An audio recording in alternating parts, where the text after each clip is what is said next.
Hello, Silky Crown here. Welcome to my channel. Please like and subscribe. This is the C1 Ariete Italian Western Alliance tank. We're going to take a look at this tank today and take a closer look at it. You can unlock this tank in the S35 Iron Horizon Pass, and it unlocks at stage 100. So here are the characteristics. This tank has 5,391 damage per minute. This tank fires two shell types, the armor-piercing fin-stabilized dart sabots, both for shells 1 and 2, but the pin between the two is drastically different. And the third shell type is HE, which you can use against heavily armored targets, like the Object 477A, the 490B.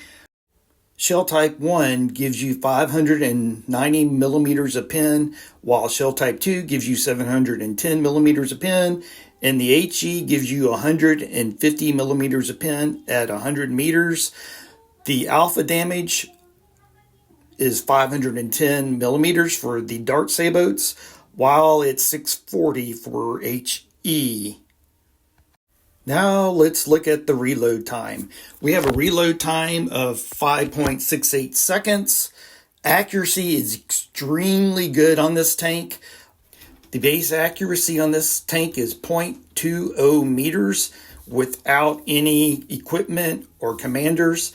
I have my tank down to 0.19 meter accuracy and with an accuracy of 0.85 meters during movement. Reload time 1.82 seconds. Now let's look at the gun accuracy during rotation is 0.37 meters. I do have a gun stabilizer on here and a gun laying drive, and my max depression for this tank is 9 degrees of gun depression, which is really good and comes in handy. Alright folks, let's take a look at the armor. The armor on here is not the greatest in the world, and I'm going to show you that later in this video when I am in battle and I get pinned on top of the turret. And also this tank can get ammo racked. We'll talk about that in just a minute. On the side, some spaced armor, and it's not very thick, but it does give you some protection, especially if you're side scraping. Alright, let's look at the location of the ammo and the ammo rack storage. If you take a closer look at it, you will see it is not in a great place. It is in the front of the tank on the left side, and I will show you how deadly this can be. Also, the fuel tanks are also on the left side, and the engine's in the rear, and then there's some more fuel on the right side. The fuel tank here on the left side is the vulnerable side of the tank with the ammo and the fuel tank and the engine. So we'll see some of this in video. This tank has a 4-man crew, and the driver is in the front right side. Alright, let's take a look at that ammo rack closer. This is the second battle that me and my platoon mates have played in this tank. And here we are in Redshire, and that ammo rack is a vulnerable spot you need to watch out for. So when you run this tank, protect that front lower glacis plate, especially the right side. So you'll see this is my platoon mate Flareon. He pulls into position and he backs off, and bam! Slow motion here again. A missile right to the lower glacis plate, and he goes up in flames, full health gone in an instant. What disgusting destruction. Alright, so there's that ammo storage and ammo rack area. Front, left side. Fuel tank, left side. That is your vulnerable spot. I recommend running reinforced internals, plus 50% ammo rack durability, fuel tank durability, and engine durability. This is what you will want to run on this tank for sure. Alright, so here we are on Azure Coast, and I am displaying some of that accuracy. This is the left side of my tank that is vulnerable on this side of the map using cover. So I am trying to side scrape here and be placing accurate shots, disgustingly accurate.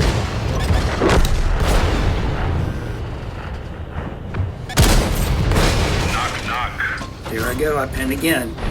So I keep side scraping, protecting that left side. I know that is the vulnerable side of my tank.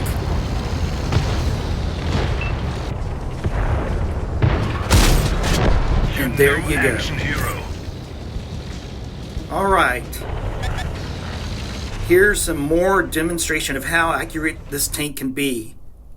You can literally pop a tank over the ridgeline with most of their tank not exposed to you, just the turret. Boom! There it goes. Yep, disgustingly accurate.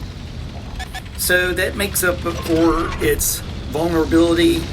The accuracy on this is great. You can do really good things with this tank. You can make aggressive plays with this tank. Here I am making an aggressive play, pushing hard, using the terrain as cover. Look at that accuracy, folks. Sorry, no secret. Shooting a tank on the ridgeline while moving forward. Disgustingly accurate. I'm about to go around this hill and I have a teammate on the opposite team. He's about to attack me, thinking he has me by surprise. But here I go. I shoot him in the track.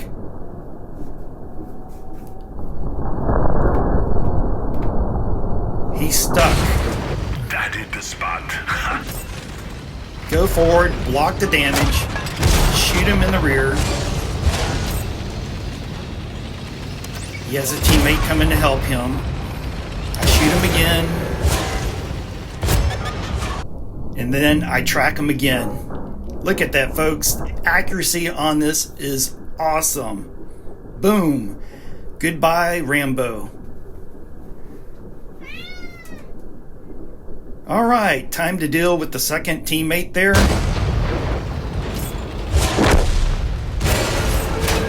Using that tank as cover. Look at that. Great accuracy in this tank. All right. Now let's talk about the weakness of the armor. So I'm about to show you another clip. This is Oyster Bay, and I'm trying to remain hull down here.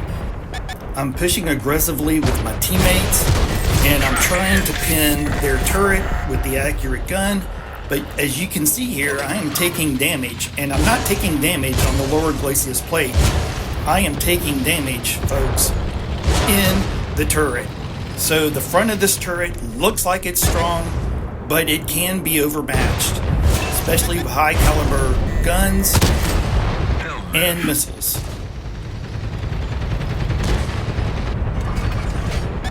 So let's watch what happens here.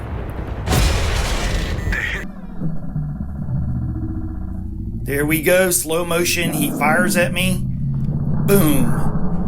I am gone. That's how easily you can be destroyed in this tank.